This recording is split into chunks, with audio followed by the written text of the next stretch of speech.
ሰላም ጤና ይስጥልን ውድ የቻናል ዋን ስፖርት ቤተሰቦች እንደምን ቆይታ አድርጋችኋል? ለተሰኘው ቻናል ዋን የእግር ኳስ መረጃዎቻችን ከሰዓት ጀምሮ ወደ እናንተ እናደርሳለን።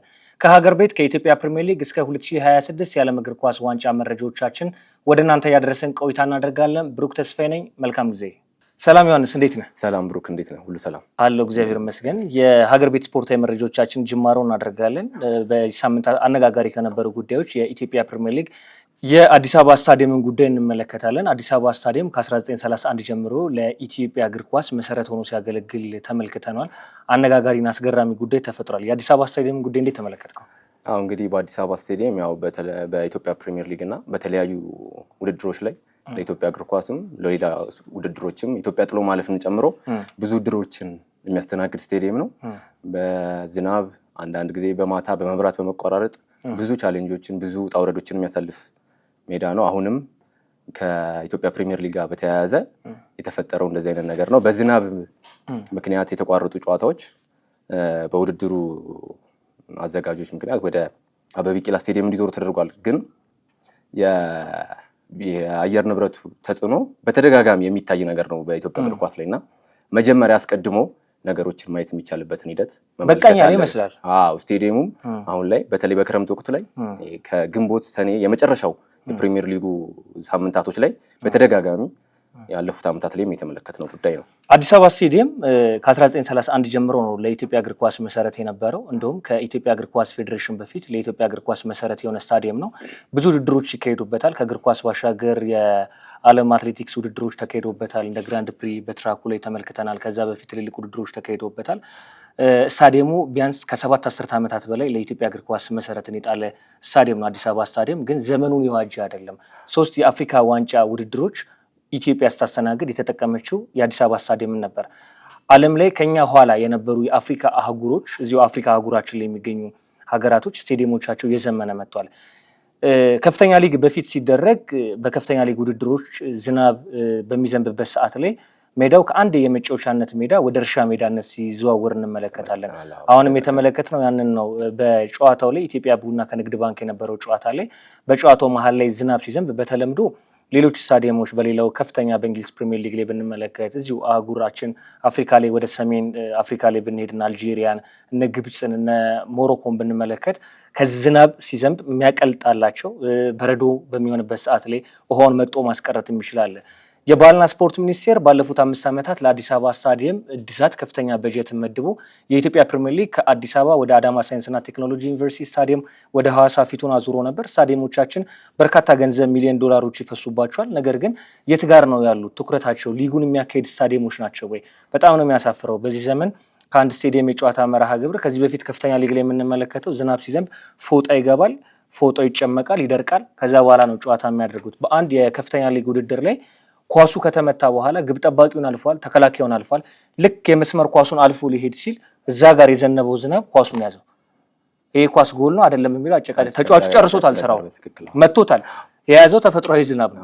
ዝናቡ እዛ ጋር ስለረጋ የተመተውን ኳስ ያዘ እና ከዓለም ላይ እውነት የሽቁልቁሊት ጉዞ እየተጓዝ እንደሆነ ለኢትዮጵያ እግር ኳስ ምልክት ነው። የኢትዮጵያ እግር ኳስ ፌዴሬሽን ስታዲየሞችን የመስራት ግዴታ የለበትም። መንግስት የተለየ ትኩረት ሰጥቶ በባህልና ስፖርት ሚኒስቴር በኩል ግን ትኩረት መሰጠት ያለበት ጉዳይ ይሆናል። የአዲስ አበባ ስታዲየም ፕሪሚየር ሊጋችን በዚህ ደረጃ ከሆነ በቀጣይ የኢትዮጵያ ብሔራዊ ቡድን በአፍሪካ መድረክ መመልከት አንችልም። በዓለም ላይ ትልልቅ ተጽዕኖ ፈጣሪ ሆኗል። ከኛ እኩል በአፍሪካ እግር ኳስ ምስረታ የነበሩት እነ ግብጽ በዓለም እግር ኳስ ዋንጫ እየተቀየሩ ይገኛሉ። ታሪካቸው በጣም አናሳ የሆኑ በአፍሪካ እግር ኳስ ውስጥ አሁን የተቀየሩት እነ ሞሮኮ ምን ያክል ጫና እየፈጠሩ እንደሆነ በዓለም እግር ኳስ ማሳያ ነው። የኢትዮጵያ እግር ኳስ የሽቁልቁሊት ጉዞ ግን ማሳያ የሚሆነው ጨዋታ እየተደረገ በሞሉያና በጆግ ውሃ የሚቀዳበት ብቸኛው ሊግ ምናልባት ከምስራቅ አፍሪካ የኢትዮጵያ ፕሪሚየር ሊግ ሳይሆን አይቀርም። አወዳዳሪው አካል ሊጠየቅ ይገባል። የመጫወቻ ሜዳ በአንዴ ወደ እርሻነት ስፍራ ሲቀየር እውነት ፕሪሚየር ሊግ ነው የምናደርገው ወይስ ደግሞ የሽቁልቁሊት ጉዞ ላይ ያለ ነው የሚለው ማሳያ ይሆናል። ከዚሁ ጋር በተያያዘ የሲዳማ ቡና አሸናፊነትን እንመልከት። ሲዳማ ቡና በሊጉ የፕሪሚየር ሊጉ አሸናፊ መሆኑን አረጋግጧል። የተወሰነ ነገር እናንሳ።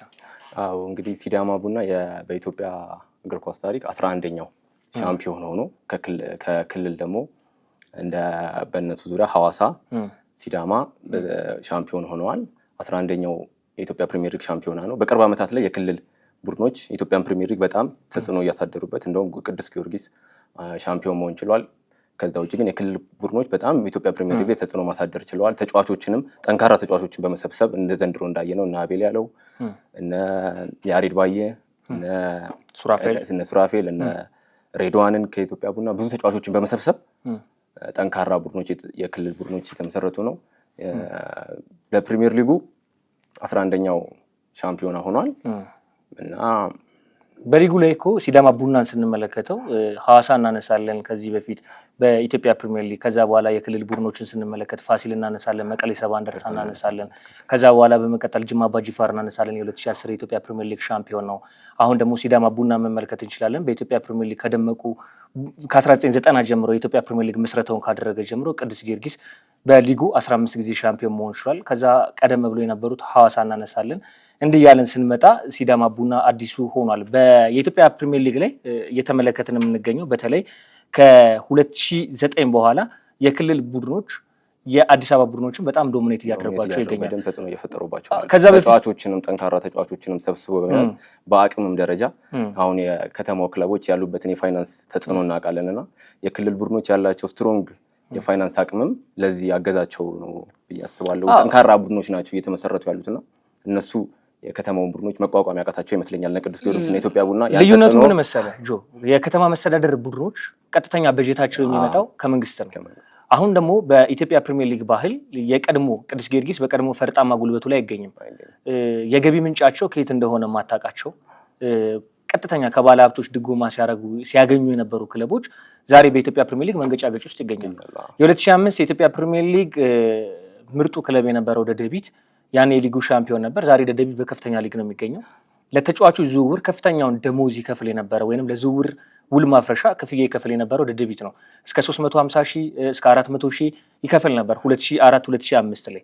ከዛ በመቀጠል ስትመጣ በሊጉ ላይ እነ ቅዱስ ጊዮርጊስ ተፎካካሪ ናቸው። ለዘመናት በተከታታይ የሊጉ ሻምፒዮን መሆናቸው ይታወሳል። 2006 2007 2008 2009 ዋንጫ ባለፈችበት ሰዓትም እነ ቅዱስ ጊዮርጊስ እና ኢትዮጵያ ቡና ምን ያህል ለብሔራዊ ቡድኑ ተጫዋቾች ብዙ ኮንትሪቢዩት ያደረጉት ቡናና ጊዮርጊስ ናቸው ይታወቃል። ይሄና ከዛ በኋላ ግን የክልል ቡድኖች በደንብ ጠንካራ ሆነው በፋይናንስም ረገድ አሁን እንደ አመት እንኳን ተጫዋች መያዝ እስኪያቅታቸው ድረስ እና አቤል ያለው ከግማሽ ሲዝን በኋላ ነው ሲዳማ ቡናን የተቀላቀለው። አመት ያክል እንኳን በፋይናንስ ደረጃ እንደ ጠንካራ ተጫዋቾች መያዝ ከሚያቅታቸው ደረጃ ድረስ ሲንኮታኮቱ ተመልክተናል። እንደነ ቅዱስ ጊዮርጊስ ያሉ ጠንካራ ቡድኖችን አሁን ሲዳማ ቡና በአፍሪካ መድረክም ኢትዮጵያን ወክሎ ይካፈላልና የጥሎ ማለፉም የፍጻሜ ተካፋይ ነው። ጠንካራ የክልል ክለቦች ኢትዮጵያ ውስጥ በጣም እየተመሰረቱ ነው ማለት እንችላለን። ክልል ላይ ተጽዕኖ ያሳድራሉ ብዬ አስባለሁ። በሚገባ የክልሉ በጀትም ለዚህ ማሳያ ነው። ምክንያቱም ከከተማ መስተዳደር ቀጥተኛ በጀት ተመድቦላቸው ወደ ውድድር የሚመጡ ቡድኖችና ራሳቸው ደግሞ የገቢ ምንጫቸውን እግር ኳሳዊ በሆነ ምክንያት አምጥተው ለውድድር የሚመጡ ቡድኖች ልዩነት አላቸው። ለዚህም የአዲስ አበባ ቡድኖች የበለጠ እየተቸገሩ ይገኛሉ። ቅዱስ ጊዮርጊስና ኢትዮጵያ ቡና ለዚህ ማሳያ ናቸው። ከዛ ባሻገር ግን ከተመለከትን በቀጣይ ብዙ እግር ኳሳዊ ለውጦችን በፕሪሚየር ሊጋችን ላይ መመልከት ያስፈልጋል። ረብጣ ሚሊዮን ብሮች ናቸው በሊጉ ላይ የሚፈሱት። ከዚህ በፊት የከተማ ቡድኖች እኮ መክፈል አቅቷቸው የከተማ ኢንፍራስትራክቸሮችን እየሰረዙ የኮብልስታን ንጣፎች ተሰረዘው ለተጫዋቾች ደሞዝ ተካፍለዋል። ሆቴላቸው ላይ ያረፈው መኪና ክፍያ መክፈል ሳይችሉ ቀርቶ እዛው መኪና የተያዘበት አለ። ፕሪሚየር ሊጉ 38 ሳምንት መሆኑ ራሱ ለሌሎቹ ጠንካራ ላልሆኑ በፋይናንስ ረገድ ጠንካራ ላልሆኑ ቡድኖች ተጽዕኖ አለው ብዬ አስባለሁ። በጣም የዘበራ ሳምንቱ በጣም ከበፊት ከለመዱት በጣም ሰፋ ያለ ሆኗል። አንድ ክልል ላይ ነው፣ አንድ ሆቴል ላይ አርፈው ነው የሚጫወቱት።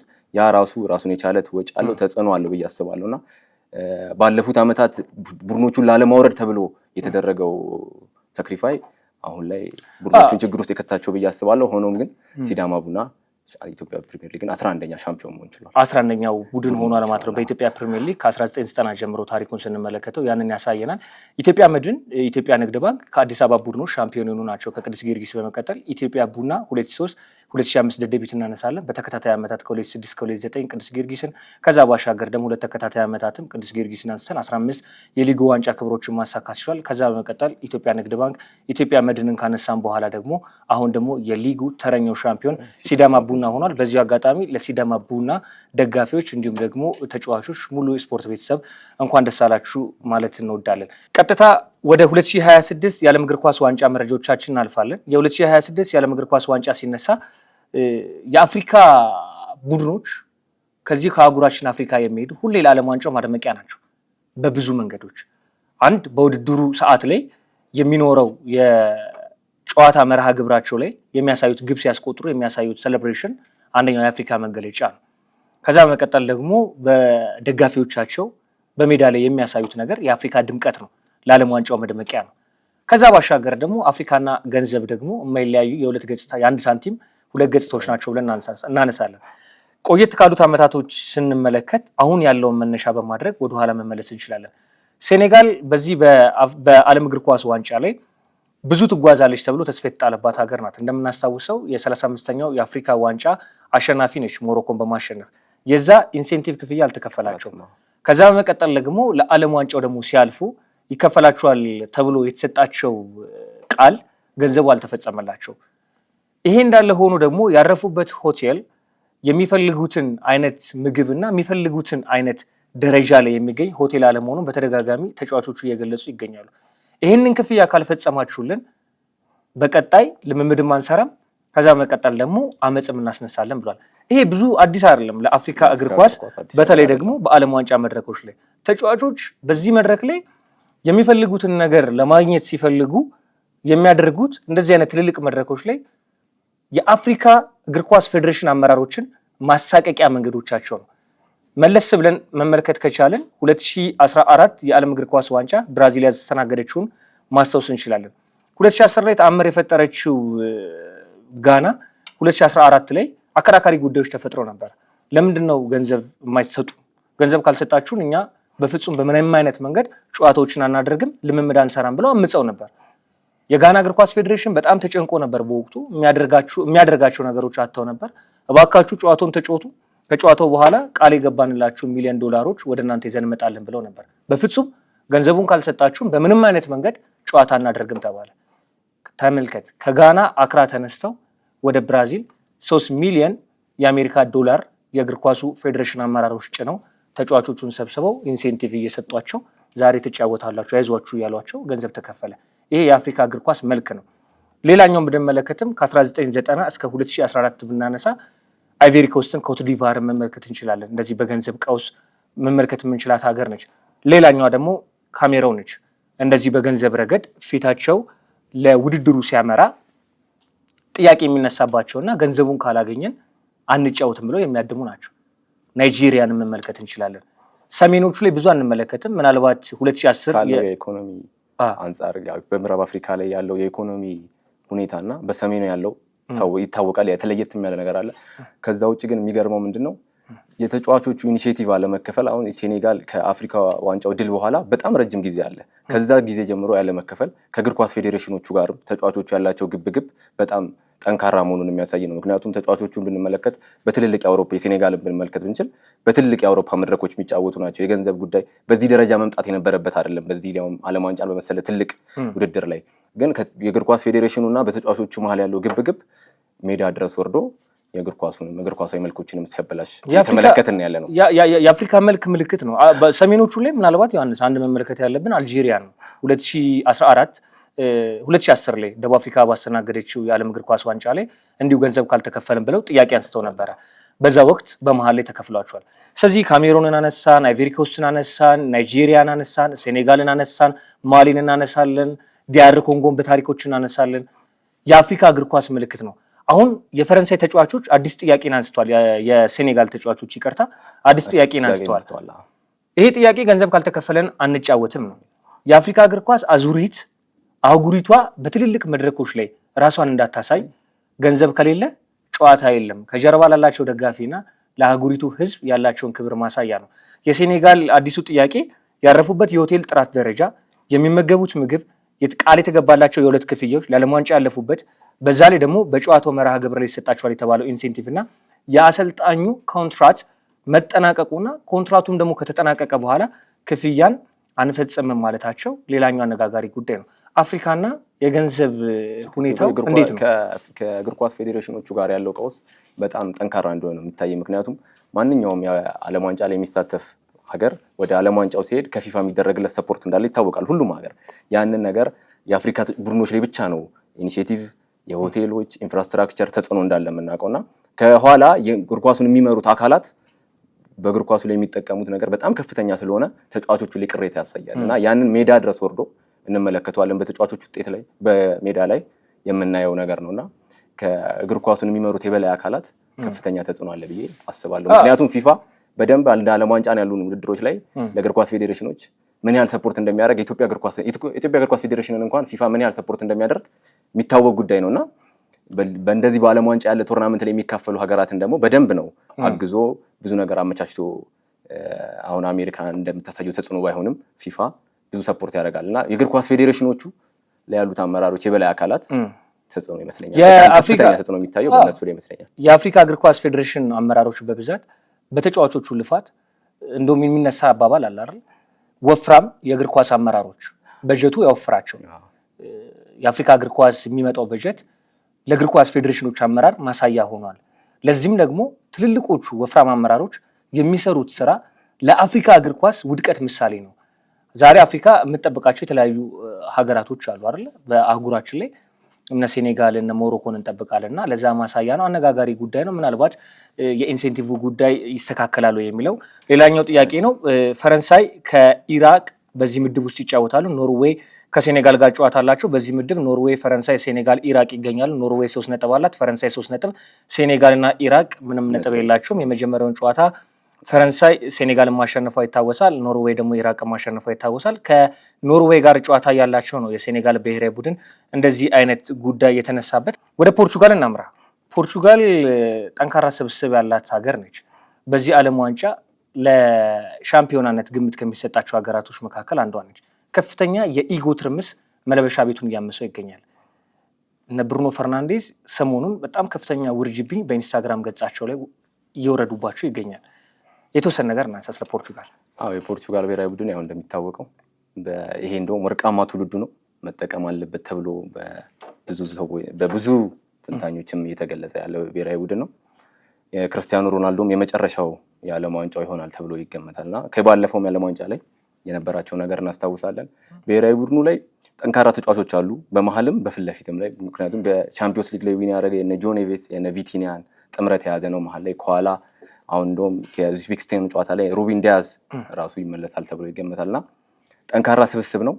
ግን ቡድኑ የተጫዋቾቹ የኢጎ መለያየት የቡድኑ መንፈስ ረብሾታል። አሰልጣኙ ላይም በጣም ከፍተኛ ተጽዕኖ ተጫዋቾችን አንድ ለማድረግ ከፍተኛ ተጽዕኖ ውስጥ እንዳለ እየተገለጸ ነው ያለውና ይሄ ቀጣዩን ጨዋታ ማሸነፍ የማይችሉ ከሆነ ራሱ ለብሔራዊ ቡድኑ አሰልጣኝ ከባድ ነው። ግን ኡዝቤኪስታንን ያሸንፋሉ ተብሎ በሰፊ ግምት የሚሰጣት ለፖርቹጋል ነው። ምክንያቱም ኡዝቤኪስታን የመጀመሪያ ዓለም ዋንጫ ነው፣ ብዙም ጠንካራ ብሔራዊ ቡድን አይደለም እና ፖርቹጋል እንደተገመተው የመጀመሪያ ጨዋታ ከኮንጎ ጋር እንደተገመተው አይደለም የነበረውና ጠንካራ ነገር አላሳየችም። የተጫዋቾቹ አንድነት ቢኖር ምክንያቱም ከፊት ለፊት ራፋኤል ሊያው፣ ክርስቲያኖ ሮናልዶ፣ እነ በርናርዶ ሲልቫ ጠንካራ ተጫዋቾች ስብስብ የያዘ ነው። መሀል ላይ እነ ብሩኖ ፈርናንዴስ አሉ። የዛን አንድነት ቡድኑ ላይ ቢታይ ጠንካራ ነገር ያሳያሉ ብዬ ገምታለሁ። ሁሉም በየሊጎቻቸው ተጫዋቾቹ ጠንካራ ነገሮችን አሳይተው የመጡ ናቸው። ብሩኖ ፈርናንዴዝ በእንግሊዝ ፕሪሚየር ሊግ አዲስ ታሪክን ሰርቶ የመጣ ነው። 21 አሲስቶችን በአንድ የውድድር ዓመት አሳክቶ መምጣት የቻለ ተጫዋች ነው። CR7 ብንመለከተው በሳውዲ ፕሮ ሊግ ጠንካራ ሆኖ ከ4 ዓመታት በኋላ ሻምፒዮን ሲሆን አልናሰር በሊጉ ላይ ከፊት የነበረ ተጫዋች ነው። 41 ዓመቱ ነው። በዚህ የውድድር ዓመት 2026 የዓለም እግር ኳስ ዋንጫ የመጨረሻ ይሆናል ተብሎ ይጠበቃል። በኋላ ግን የነበሩት መተረማመሶች በተለይ ከዲአር ኮንጎ ጋር በነበሩት ጨዋታዎች ከጨዋታው መጠናቀቅ በኋላ የተለያዩ ደጋፊዎች ያነሷቸው ምልከታዎች፣ ጥያቄዎች መልበሻ ክፍሉ አንድ አለመሆኑ፣ ኳስ አልሰጠህኝም፣ የአንድ ቡድን ስሜትን ይረብሻል። እንደዚህ አይነት ስሜቶች ደግሞ በዓለም ዋንጫ ተመልክተናል። ከዚህ በፊት የራሱ የፈረንሳይ ብሔራዊ ቡድን ተመልክተናል። መልበሻ ክፍሉ መረጋጋት ሲያቅተው 2018 ላይ የቤልጂየም ብሔራዊ ቡድን እናስታውሳለን። ይሄ ወርቃማ ትውልድ ያለባቸው ስብስቦች ኢጎ መቆጣጠር ካልተቻለ ውጤታማ መሆን አይቻልም። አሁን ደግሞ ፖርቹጋል ተረኛው ሀገር ትመስላለች። መረጋጋት ካልቻሉ ፖርቹጋል ከኡዝቤኪስታን ጋር ነው ቀጣይ ጨዋታ። ምድቧም እኮ በአንጻራዊነት ቀለል ያለ ነው። ኮሎምቢያ፣ ዲአር ኮንጎ እና ኡዝቤኪስታን ነው የሚገኙበት እዚህ ምድብ ላይ። ኮሎምቢያ የመጀመሪያውን ጨዋታ አሸንፋለች። ዲአር ኮንጎ 1 ነጥብ አላት። ፖርቹጋል እና ኡዝቤኪስታን ደግሞ በዚህ ምድብ ውስጥ በተሻለ መንገድ ይጠበቃል። ፖርቹጋል የመጀመሪያውን ጨዋታ አቻ በመለየቷ 1 ነጥብ አላት። ስለዚህ እዚህ ምድብ ላይ 3 ነጥብ ያላት ብቸኛው ሀገር ኮሎምቢያ ነች ማለት ነው። ኡዝቤኪስታን የመጀመሪያውን ጨዋታ መሸነፏ ይታወሳል። ለፖርቹጋል በአንጻራዊነት ኡዝቤኪስታን ቀላል ተጋጣሚ ትመስላለች። ኮሎምቢያ 3 ነጥብ አላት። ፖርቹጋል ይህንን ጨዋታ እንደምታሸንፍ ይጠበቃል። ከማሸነፉ በላይ ግን የመልበሻ ክፍሉ መረጋጋት በተለይ ደግሞ ወደ 32 ውስጥ ሲገባ አሁን 48 ሀገራቶች ነው ያሉት። የሚወጡት እየወጡ ይገኛሉ ከምድቡ። 32 ሲገባ የኖካውት የጥሎ ማለፍ አይነት ጨዋታ ነው የሚኖረው። በዛ ሰዓት አንድ ስህተት ዳግም እድል የማይሰጥ ይሆናል። ስለዚህ ለእንደዚህ አይነት የጨዋታ መርሃ ግብሮች የፖርቹጋል ስብስብ የበለጠ ጥንካሬ ተጫዋቾቹ በነ ቪቲኒያ እና በጆን ኔቬስ እንኳን ብናይ በፓሪስ ሴን ጀርሜን ላይ ያላቸው ተጽዕኖ ከፍተኛ ነው። ብሩኖ ፈርናንዴስን ማየት ብትችል በማንቸስተር ዩናይትድ ያለው ተጽዕኖ ከፍተኛ ነው። ክርስቲያኖ ሮናልዶን ብታይ በአልናስር ያለው ተጽዕኖ ከፍተኛ ነው። ተጫዋቾቹ በየግል ሁሉም ለቡድናቸው በጣም ሀይ ናቸውና ራሳቸው እዚህ ጋር ሜዳ ላይ ደግሞ ሲመጡ ያንን ተጽዕኖ ደግሞ መፍጠር የሚፈልጉ አይነት ናቸው። ከሮናልዶ ጋርም ያላቸው ግብግብ አለ፣ ከእድሜው ጋርም የተያያዘ አንዳንድ አትሌቲዝሞችም ጥያቄ ስለሚነሱበት ተጫዋቹ ከእሱ ጋር ያለው ግብግብ እንዳለ ሆኖ ልጆቹ እርስ በርስ ያላቸው ጠንካራ ነገር ቡድን ላይ ለመታየት የሚያደርጉት ፉክክር ከብሔራዊ ቡድኑ በላይ የተጫዋቹ ስም የገዘፈበት ይመስላል። ይህንን ነው ማሳያ የሚያስችለው ከፖርቹጋል ጋር የ2022 ስኬት የሁሉም ጠንካራ ስለሆነ እዛ ብሔራዊ ቡድኑ ላይ ያንን አንድነት ማምጣት የከበዳቸው ይመስለኛል። ትክክል። አሰልጣኙም ያ ነገር ማምጣት ነው በጣም ከፍተኛ ተጽዕኖ የፈጠረበት እንጂ ተጫዋቾቹ በግል ኳሊቲ ደረጃ ጥያቄ የሚነሳባቸው አይደሉም። ከበረኛ ጀምሮ ሁሉም ጠንካራ ተጫዋቾች ናቸው። ያን ነገር ማምጣት ነው ወደ ሜዳ የሚጠበቀው ያስባለሁ። ግን ለፖርቹጋል ይሄ አዲስ ታሪክ አይደለም። ከዚህ በፊትም 2022 የኳታር የዓለም እግር ኳስ ዋንጫ ላይ እንደዚህ አይነት በሩመር ደረጃ የነበሩ ሜዳ ላይ ደግሞ የምንመለከታቸው ነገር ነበር። በተለይ CR7 ያኔ ከማንቸስተር ዩናይትድ ለቆ ወዴት ያመራል? ወደ አልናስር ይሄዳል። ከኤሪክ ቴና ጋር የነበረው ሰጣ ገባ እንመለከታለን ሜዳ ላይ። ይሄ ሁሉ ገጽ አሁን የተፈጠረውን ከ4 ዓመታት በፊት ኳታር የዓለም ዋንጫ ላይ ተመልክተናል። ስለዚህ ፖርቹጋል በቀጣይ ጨዋታ ኡዝቤክስታን አሸነፋ መልበሻው ክፍሉ ተረጋግቶ ያንን እንመለከታለን ወይ የምናየው ይሆናል። ቀጥታ የምንመለከተው የኢንግላንድን ይሆናል ማለት ነው። ኢንግላንድ በዚህኛው የዓለም እግር ኳስ ዋንጫ ሌላኛ ተስፋ የተሰጣት ሀገር ነች። ኢንግላንድ፣ ጋና፣ ፓናማና ክሮኤሺያ ይገኛሉ እዚህ ምድብ ውስጥ። የመጀመሪያ ጨዋታቸውን ኢንግላንድና ጋና ማሸነፋቸውን ተከትሎ 3 ነጥብ አላቸው። ፓናማና ክሮኤሺያ ምንም ነጥብ የላቸውም። ሁለቱም የመጀመሪያ ጨዋታቸውን መሸነፋቸው ይታወሳል። ኢንግላንድ ከጋና ይገናኛሉ። ከ1966 በኋላ 2026 የዓለም እግር ኳስ ዋንጫ ላይ ዳግም የናፈቁትን ትልቁን የዓለም እግር ኳስ ዋንጫ ወደ ቤታቸው ለማምጣት እንግሊዛውያን ዛሬም ተስፋ ያደርጋሉ። የሚዲያ ጫጫታ፣ ጋጋታ በፊት የነበረውን ያክል ተጽዕኖ ባይኖረውም ዛሬም እንግሊዞች ግን እንደ 1966ቱ የ2026 የዓለም እግር ኳስ ዋንጫን ተስፋ ያደርጋሉ። ጋናና ኢንግላንድ በጨዋታ መርሃ ግብራቸው ስንመለከት ከዚህ በፊት 2011 ዌምብሌይ ስቴዲየም ላይ በወዳጅነት ጨዋታ የተገናኙበት ታሪክ ይታወሳል። ከዛ ባሻገር ምንም አይነት የእርስ በርስ ግንኙነት የላቸውም። የኢንግላንድ ብሔራዊ ቡድን ወይም የእንግሊዝ ብሔራዊ ቡድን በዓለም እግር ኳስ ዋንጫ ከአፍሪካ ቡድኖች ጋር ሲገናኝ የበለጠ ተጽዕኖ መፍጠር ይችላል። እስካሁን ድረስ 8 የጨዋታ መርሃ ግብር ብንመለከት በ5ቱ ማሸነፍ ይችላል፣ በ3ቱ አቻ መለያየት ይችላል። ምንም አይነት ሽንፈቶችን ከአፍሪካ ብሔራዊ ቡድኖች ጋር የእንግሊዝ ብሔራዊ ቡድን ሲጫወት ሽንፈትን ገጥሞት አያውቅም። ስለዚህ በዚህ የጨዋታ መርሃ ግብር የተሻለ ተስፋ የሚሰጠው ብሔራዊ ቡድን እንደሚሆን ይጠበቃል። ሞሮኮን፣ ግብጽ፣ ካሜሮን፣ ቱኒዚያ፣ ናይጄሪያ፣ አልጄሪያ፣ ሴኔጋልን መጥቀስ እንችላለን። ከነዚህ ሀገራቶች ጋር የእንግሊዝ ብሔራዊ ቡድን በዓለም እግር ኳስ ዋንጫ ሲገናኝ ምንም ሽንፈቶችን አላስተናገደም። በ5ቱ በማሸነፍ በ3ቱ በአቻ ውጤት ተለያይቷል። ዛሬ የጨዋታው መርሃ ግብር ላይ ደግሞ ጋናን ማሸነፍ የሚችል ከሆነ የእንግሊዝ ብሔራዊ ቡድን ከአፍሪካ ቡድኖች ጋር ያለውን ጨዋታ በማሸነፍ የተሻለ ታሪክ ያሳያል ማለት ነው። ጋናም በተከታታይ የዓለም ዋንጫ የምድብ የመክፈቻ የጨዋታ መርሃ ግብር ላይ 2 ጨዋታዎችን ስታሸንፍ በታሪኳ ምናልባት 2006 ላይ ነው የምናነሳው። 2006 ላይ ያኔ ቼክ ሪፐብሊክ እና አሜሪካን በምድቧ የመክፈቻ የጨዋታ መርሃ ግብር ላይ ሁለቱም ማሸነፏ ይታወሳል። ከዛ ባሻገር ግን ተከታታይ 2 የጨዋታ መርሃ ግብሮች ላይ ጋና በዓለም እግር ኳስ ዋንጫ አሸንፋ አታውቅም። ያንን ማድረግ የምትችል ከሆነ አሁን ለአፍሪካ እግር ኳስ ታሪክ ነው።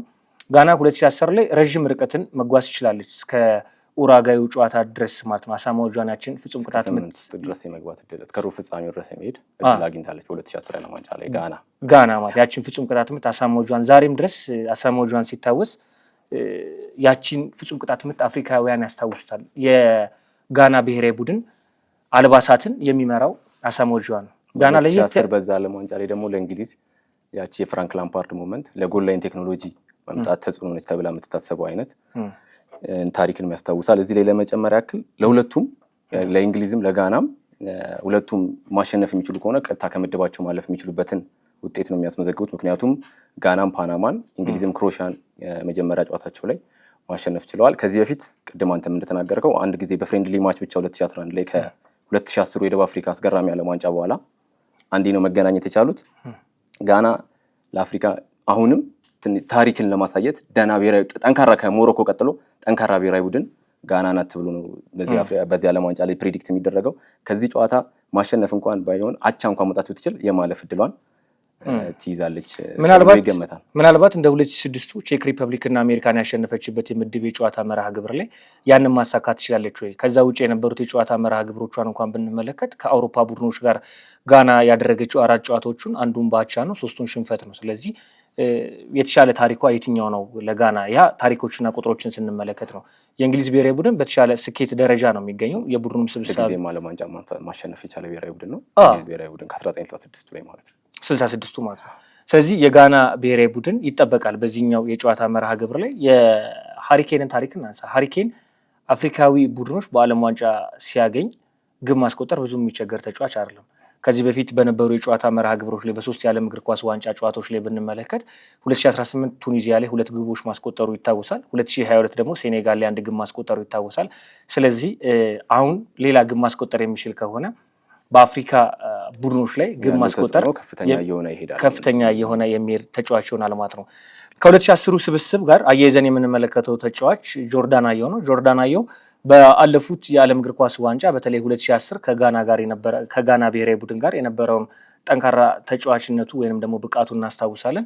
በዚህኛው የዓለም ዋንጫ 34 ዓመት ከ280 ቀናት በላይ ሆኖታል። ይህ ተጫዋች ግን ከፓናማ ጋር የነበረውን ጨዋታ ስንመለከት የግብ እድሎች የሚፈጥርበት ኢንቴንሲቲው በጨዋታ ረገድ ለቡድኑ መነቃቃት የሚያመጣው ተጽዕኖ በጣም የተሻለ ነው። በዚህ ጨዋታ የሚጠበቅ ተጫዋች ሆኗል። የእንግሊዝ ተጫዋቾችን ስብስብ ስንመለከት አንደኛው የዝውውር መስኮቱን እንደውም ያደምቃል ብለን የምንጠብቀው ምናልባት ይሄ የዓለም እግር ኳስ ዋንጫ ሲጠናቀቅ ሌላኛው የዝውውር ራዳሩ ፊት ለፊቱ ላይ ይቀመጣል ብለን የምንጠቅሰው ኤሊዮት አንደርሰን ነው። ይሄ ተጫዋች በጣም የተሻለ ተጫዋች ሆኗል። ባለፉት የክሮሻ ጨዋታ ላይ እንግሊዝ ክሮሻን 4-2 በሆነ ውጤት ባሸነፈችበት ጨዋታ ላይ በ90 ደቂቃ ቡድኑን የሚጠብቅበት ባላንስ የሚያደርግበት ብቃቱ ኳስን ኢንተርሴፕት የሚያደርግበት የመሀል አማካኙ ሚና ከዲክላን ራይስ ጋር ሆኖ የእንግሊዝ ብሔራዊ ቡድን ወርቃማ ትውልዶች በዘመናት መፍጠር እንደምትችልና እነዛ ስብስቦቿ በዓለም እግር ኳስ ዋንጫ ከፍተኛ ታሪክ ማምጣት እንደሚችሉ ማሳያ ነው። ቁጥሮችን ስንመለከት በዛ ጨዋታ ከ500 በላይ የተለያዩ ኳሶችን መሀል ላይ በመንካትና እንዲሁም ደግሞ ኢንተርሴፕት በማድረግ የተሻለ ተጫዋች ሆኖ ተመልክተነዋል። ሌላኛው የመጨረሻ አንድ ታሪክን እናንሳና የዛሬ ፕሮግራማችን እዚህ ጋር እንጨርሳለን። የዓለም እግር ኳስ ዋንጫ 1930 ጀምሮ 1000ኛ ጨዋታውን ያደረገው ጃፓን ከቱኒዚያ በተጫወቱት የጨዋታ መርሃ ግብር ሆኗል። ጃፓን ያን ጨዋታ ቱኒዚያን 4-0 በሆነ ውጤት ማሸነፍ ትችላለች። በዛ ጨዋታ ላይ አልቢትሮቹም የተለየ አልባስ ለብሰው ነበር በሜዳ ላይ የገቡት። 1000ኛ የዓለም እግር ኳስ ዋንጫ ከ1930 እስከ 2026 ከ4 ዓመት በኋላ የዓለም ዋንጫ ድፍን 100 ዓመት ይሞላል። አዲስ ታሪክን የተመለከትንበት ትልቁ የጨዋታ መርሃ ግብር ነው። የጃፓን እና የቱኒዚያ ጨዋታ ለዓለም ዋንጫው የ1000ኛ ጨዋታ ሆኗል። ያው ለአፍሪካ ሀገራት ዓለም ዋንጫው ይዞ የሚመጣቸው ብዙ እንትኖች አሉ። በዚህም የተመዘገበው ታሪክ ለቱኒዚያ ጥሩ የሚባል አይደለም። ከምድቧ በመውደቅም ለታሪኩም 4-0 የተሸነፈችው እና ይህም ከዛው ላይ የሚጨመር አስገራሚ ነገር ነው። አፍሪካ ሀገራትም ጥሩ ነገር ያልመጣ ነገር ነው። ቱኒዚያ ምናልባት ከዚህ ዓለም ዋንጫ የተረፋት 1000ኛውን የዓለም እግር ኳስ ዋንጫ የተጫወትኩት ሀገር ከጃፓን ጋር እኔ ነኝ የሚል ነው። ከዛ በዘለለ ግን የቱኒዚያ ብሔራዊ ቡድን ከምድቡ መውደቁን አሳይቷል ማለት ነው። ዮሐንስ፣ በቀጣይ ፕሮግራማችን ተመልሰን እንገናኛለን። ለዛሬ ግን እዚህ ጋር ይብቃል። የ2026 የዓለም እግር ኳስ ዋንጫ መረጃችን እንዲሁም ደግሞ ከሀገር ቤት ከኢትዮጵያ ፕሪሚየር ሊግ እስከ ዛሬ የጨዋታ መርሃ ግብሮች ድረስ የዓለም እግር ኳስ ዋንጫ መረጃዎችን ወደ እናንተ ስናደርስ ቆይታ አድርገናል። ዮሐንስ ግርማይና ብሩክ ተስፋዬ ነበር። ለተአርብ በአትሌቲክስ ስፖርታዊ መረጃችን ተመልሰን እንመጣለን። መልካም ጊዜ፣ መልካም ቆይታ።